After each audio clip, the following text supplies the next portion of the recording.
Hi, how are you? I'm calling because, I'm a constituent of Senator Ossoff, and I have a really, really bad problem that's happened to me for a while. I've called a bunch of times about this, but my identity's been stolen. I can't get work because my documents on my Social Security don't match my driver's license and passport, and my mail's been forwarded, so I can't change it back. I can't get my stuff from New York. I'm out of money and I'm out of food, I'm out of gas. So it's a matter of time before I can't even call anymore because I don't have any money to pay my phone. I've called the police, they said they can't help me. The FBI said they can't help me and they arrested me for trespassing. And I really have no way to get food, a job, money, food, benefits, anything. All right, sir. Yeah, that's definitely a very serious problem, and I will. First of all, can I get your first and last name? Yes, my name is Kyle Walsh. Okay, so I want to thank you guys for answering the phone too. You guys are really good at that. Oh, thank you. No, it's very important for us to hear from our constituents, especially with issues like this. Like, this is very serious, and we definitely want to be able to do everything we can to help you with this.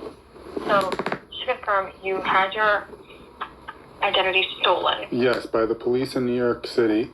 The internal affairs report was 2218858. This is my brother and my uncle, and they're friends with Rosemary, who's the internal affairs judge, and she gave them a promotion for stealing my identity and finding them guilty.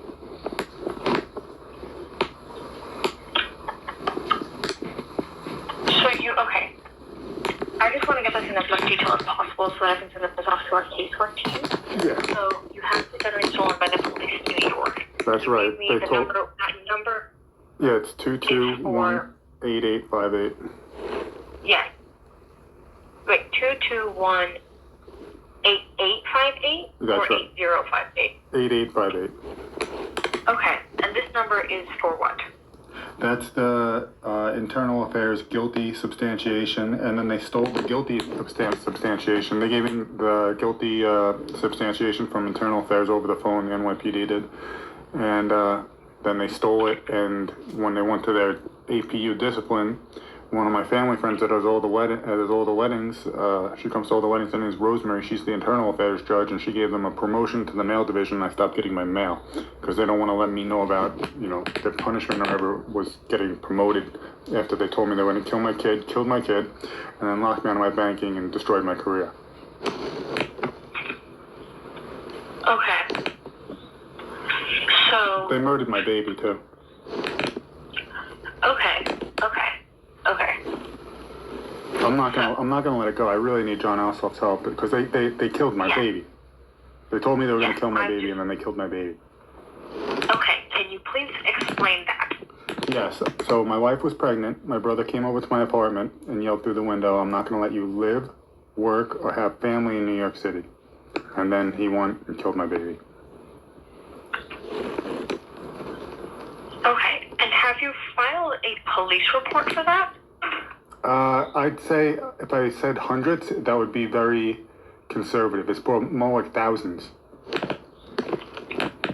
But to see what they did is they stopped me from getting my mail. They've stolen my phone numbers. They've hacked my computers because they work for the Joint Terrorism Task Force in New York City, which is Homeland Security, and they don't have to answer the city council. And then when they get in trouble, they say that the federal government did something to them, but they have no power to do anything to the state police. So that's how they get out of it. And then they have to steal they have to reroute my emails, and they have to reroute my phone calls, and they have to steal my phone numbers and my mails, so I can't communicate properly with law enforcement or elected officials. So they just do more fraud to get out of it.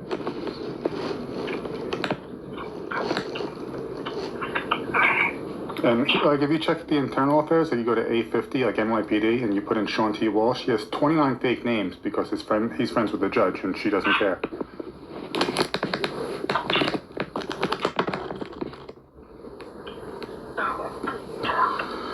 Okay. So, and apologies for me having to read this just because I know it's a lot. like I said, make sure I get this down in as much detail as possible. So, how did they make it so that you cannot, so they stole your identity. Right. Right. And with that, they made it so you cannot communicate with law enforcement and That's cannot right. get your mail. So they'll like stake me out and use joint terrorism like search warrant equipment illegally to like find out where I live, and then they'll, you know, do stuff. It's called an ISMI catcher. It's a fake cell phone tower, and they put in the police cars, and then they reroute your phone calls. They've stolen phone numbers from me, so I can't get into my banking. Like like, think about if your personal phone number got stolen, how much that would mess up your life, and your friends wouldn't know who it was when you called. Like it can cancel investigations. You can't get into your banking with 2FA. They'll find out where I live, and then they'll drop the mail forward thing into the mailbox.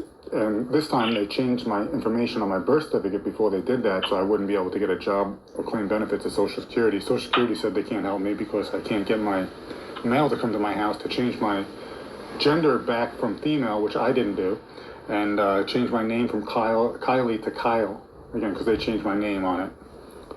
So I can't do any of this without law enforcement, and they've been doing this for 25 years. They did this to my aunts, my uncles. They told me they're going to do it to me a number of times. They did it to me, and they just don't get in trouble. But I want them to go to federal prison for killing my kid and you know, the identity theft and stealing my money and stuff.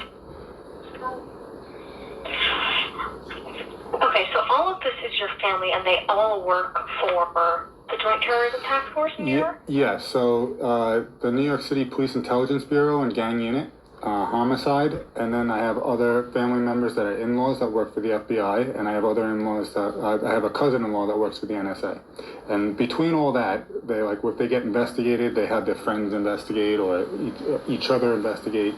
Like for instance, like when my Uncle Bob, who's a homicide detective, retired. He's in Sergeant's Benevolent Association. He also does the internal affairs investigations.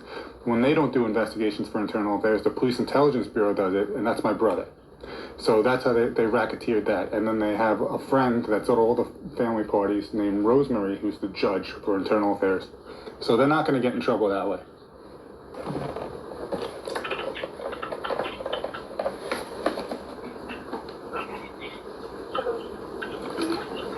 Rosemary, excuse me.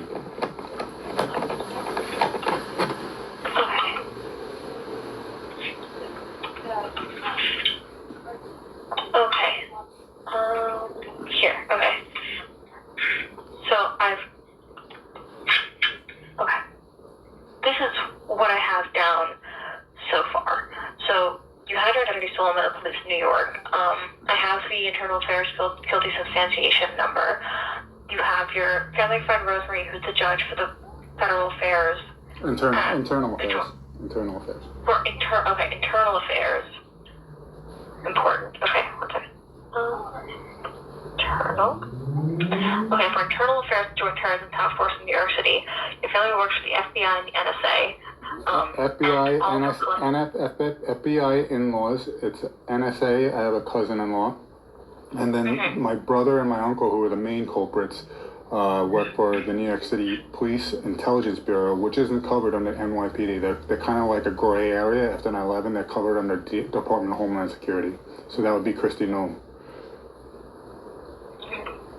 And so that is New York Police Intelligence Bureau. New York Yes. Academy? New York City Police Intelligence Bureau. Yeah. Okay. They have they claim to have global jurisdiction, and they don't have to answer to city council because they're UN. That's how they try and rationalize that. So they still do this to me in Georgia because they have global jurisdiction. Okay.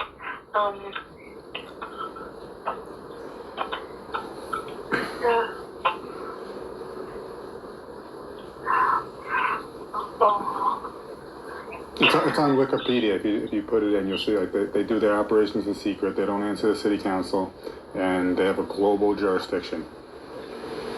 Okay. So I've got that. Then I said that so you cannot communicate with law enforcement. Yeah, that's how they're organizing the crime so it can't be solved. They're racketeers, and they also do this to like other people too. Okay. Anyone who complains about them, if you look at their discipline report on A50, you'll see like you put their name in, and they just have all these fake names because they're friends with the judge. So, and then they steal that person's identity, so that person can't, pursue it, and they decide they didn't show up to court because they stole their mail. So I also have that they made that access your mail, and right. that they changed your information on your birth certificate. Right, and they put my email through like an email service so they could decide which emails I'm going to get. And they use something called an ISMI catcher, which is a virtual network. It's the same thing that cell phone companies use, only it's like for police search warrants, but they steal them and then they use it to make sure, like, say if you tried to call me back, it would go to voicemail or I wouldn't get the call. Okay. Okay.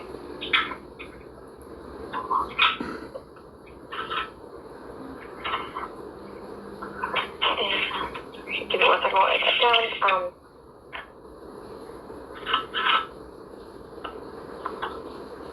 The police know them as they're called like Stingray or Kingfish. Those are the brand names. Okay. So I added that they control what emails you receive, and they use the ISMI catcher to control what calls you receive as well. I have that they changed your information on your birth certificate. Yep. And that your wife was pregnant, and her brother or your brother? No, this is my brother. His name's Jon Walsh. Okay. And that's Sean, S-E-A-N? That's right, Sean T Walsh. Yep. And that's Walsh or Waltz or Walsh, W-A-L-S-H. He was diagnosed with psychopath when we were in elementary school, and the crimes don't make sense because there's no real motive unless you know he's a psychopath. Like it's like a Ted Bundy thing. Like why would he do that? No, he's just fucking crazy. Okay. He yelled that he wasn't going to let your family live in New York and then killed your baby. Well, he told me this is exactly what he said. I won't let you live, work, or have family in New York.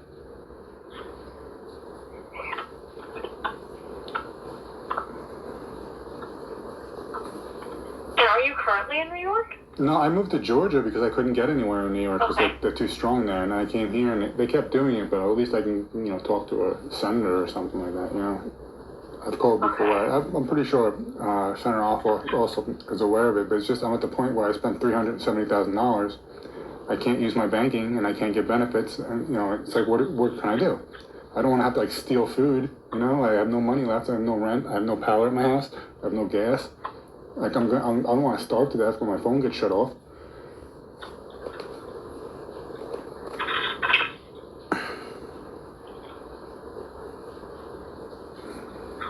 Okay.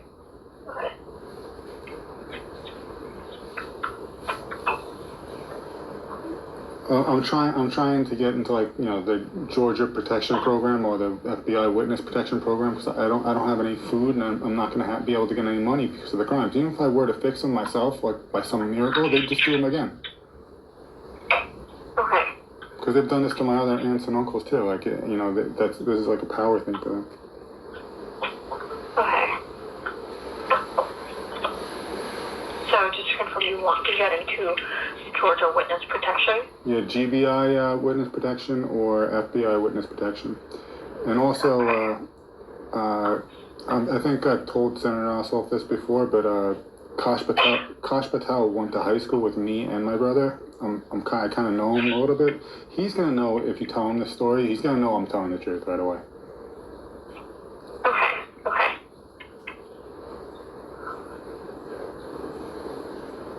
All right. So, okay, this is what, I've gotten, sorry, I'm just trying to collect excellent, everything. you're very thorough, thank you very much. Yes, first question, because I'm going to send this over to our casework team, that works out of Atlanta, and see what they can do to help you, and what parts of this they can help you with. If we currently have here on file a few addresses for you, an email, and the phone number that you called us in with.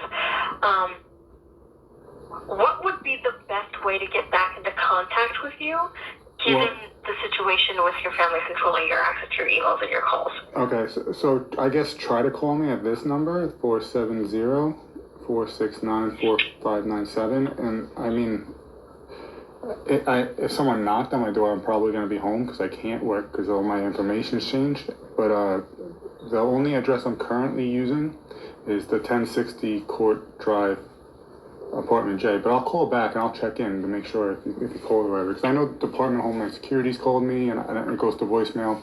I tell my friends just to check my phone. You know, I'll text them, can you please call me? And they'll be like, I want the voicemail. Okay, so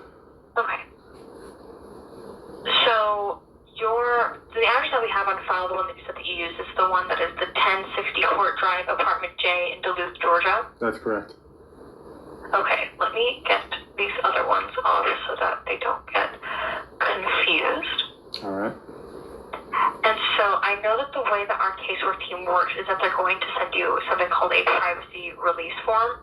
For most cases, this seems very out of the ordinary, and so They are I would assume that is... Yeah. Yes, I would assume that the process... It may start soon, it may not, but normally what we do is we send out, either through physical mail or email, a privacy release form just that allows you to allow us to contact federal agencies on your behalf. Oh yeah, by all means. What would be the best way to get that to you? Can you send it to my email and mail it to me? Okay. So at the 1060 George Drive, or Court Drive, Apartment J in Duluth, Georgia, and the email we have on file is kyleolsonwalsh@gmail.com. Correct. Okay. Here, let me add that to your message. I just don't want to have to like get arrested for like stealing food or something stupid, because then it's gonna make me seem like I'm a criminal. Yeah, I definitely understand. Okay. To me.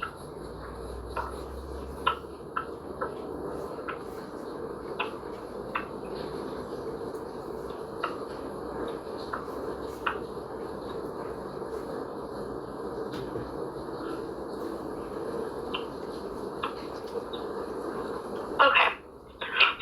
And so the main issue that you want our office to help you with is to try to get you into witness protection? Yes, because I can no longer intelligently defend myself against these cyber crimes and, you know, mailing crimes and all these banking crimes. I don't know how to. And like everyone's like, oh, you got a free credit. I'm like, that's not what they're doing now. They're trying to retaliate because I got them in trouble. They just want to make me homeless. They're not stealing anything. They're just making it so I can't use it. You know? Okay. Yes. All right. I have written down as much as I can. Excellent. Thank you very much. About this. And so all of this has happened in New York. This but you moved to Georgia. Since September 10th, 2022, I moved to Georgia, and it's just continued.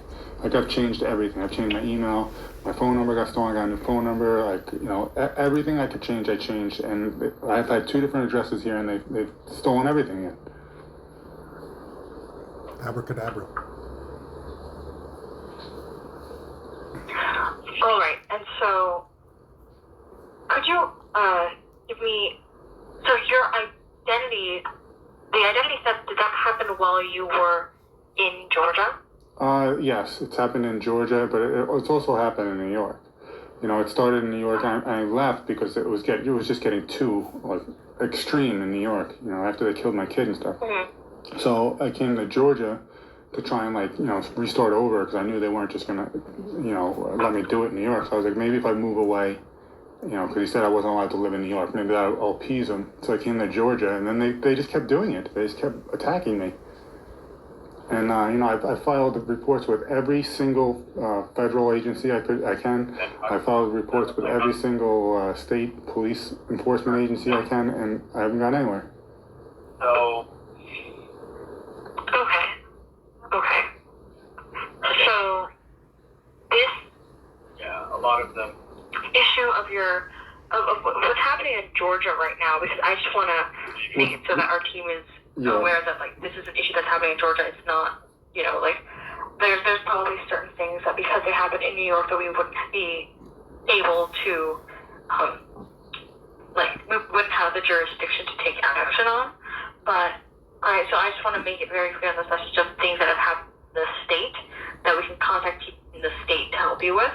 Yeah, please. So, like, your identity getting stolen has impacted your ability to access your bank information. That's right. So they could send payments from my bank. I can't get a job because my Social Security doesn't match my identity in Georgia, right? So like I have to get the, whatever it is, the agency that has my birth certificate in New York to send me the birth certificate, but I can't because they throw it in my mail. So that's out the window. I can't claim Social Security benefits because same problem. I can't get my unemployment. I can't even get SNAP benefits. I can't get anything. So I don't have access to any money. I don't have access to any food. I don't have access to any gas. I'm gonna lose my cell phone if I can't convince one of my friends to help me pay the bill, because I don't have access to banking because of what they did, because they're retaliating still. And like, this is organized crime. They were trained. My brother and my uncle were trained in organized crime in the 75th precinct, and then they just did every organized crime they could think of to me to retaliate.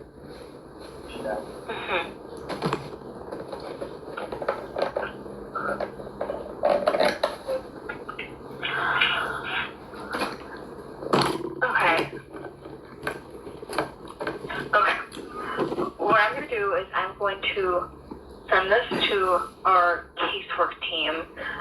Here, actually, one second.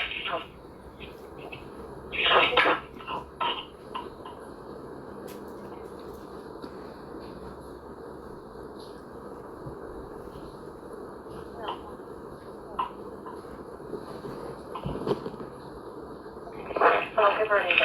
Okay. Alright, so I'm going to send all of my notes that I've been taking to our casework team. I will try to do my best so that to see what we can help you with. I know it may be a little sticky because a lot of it is coming from a different state, but well, I mean, I can't really go back to that state because they're just going to attack. Exactly, that's why. Yeah, I'm just trying to. I know they're cops, and they're gonna try and use that jurisdiction legal jargon like they're not the reason I moved here. Yeah, so like they're racketeering. They know the ins and outs and how it's gonna get investigated. Unless they go to prison, they're not gonna stop. But I really need like something to happen this week because I don't have any money left. I don't have any food left. I don't have any gas left, and I don't want to just not be able to communicate. Because that's how they planned it. They racketeered it that way, and then they're gonna try and drag it out 10 years to try and ruin my life further, so I can't have a family. They told me all this, so like they planned this crime so it won't be solved and it'll take forever if they do get in trouble, and I won't be able to have a family and all this stuff. Okay, all right. I am going to send this. Like I said, I'm going to send this to our team. I'm very sorry for everything that you're going through. No, it's not your fault. Thank you. Tell Senator Ossoff I appreciate his help, and you guys do a great job there in DC. Yeah, we're going to do everything that we can to help you. I promise we'll plan everything. Yeah, go ahead. Can I just let too? Like I have trouble contacting other offices, so from now on I'll just contact the DEC office, so you're all on the same page, Okay. Yeah. Well, this is all of our casework is handled through our local office anyway, so we any calls that we get from DC, that goes, if there's casework calls, we send them down to our local offices and they initiate the process there. Okay. Okay. All right. I'm going to send this over for you. Thank you very much. And what was your name? Yes. My name is Sophia. Sophia, thank you very much. It's Kyle Walsh. Abracadabra. Yes. Okay. We will do everything that we can to try to help. Okay. All right. Thank you very much. And just I don't want to starve to death. I'm out of food, and it's like I have no recourse anymore. Yes. Okay. I will definitely express that urgency, along with everything else that I've gotten down for you. Okay. And it's not like I'm trying to be on a system or cheap or anything. I've spent $370,000 because after they killed my kid, I was like, I'm not going to buy a house and just think you're not going to do this kind of stuff again. So it's like I don't know what to do anymore. Yes. Okay. Well, I'm going to send this to them, and we're going to try that we can to help you. All right. Thank you very much, Sophia. Abracadabra. Okay. Have a good one. You too. Bye.